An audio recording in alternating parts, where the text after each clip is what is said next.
एक गरीब मोची रहता था। वो दिन भर जूते सीता और रात को थके हुए कदमों के साथ अपने घर लौटा था। मगर उसके दिल में एक ही आरजू जलती रहती थी, एक दिन वो भी अल्लाह के घर का दीदार करेगा।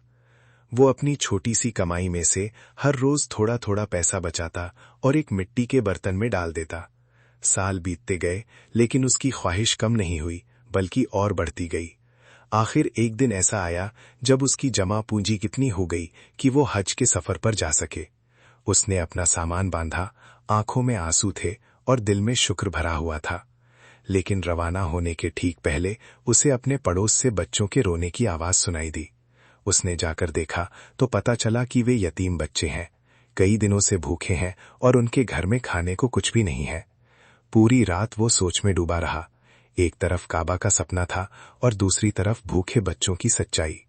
फजर के वक्त उसने चुपचाप फैसला किया। उसने अपनी सारी जमा पूंजी उन यतीम बच्चों को दे दी और खुद सफर पर नहीं गया। कुछ दिनों बाद जब हाजी लोग वापस लौटे तो हैरानी से कहने लगे, हमने तुम्हें मैदाने अरफात में भी देखा और काबा का तवाफ करते हुए भी। ये सुनकर मोची की आंखें भर आईं।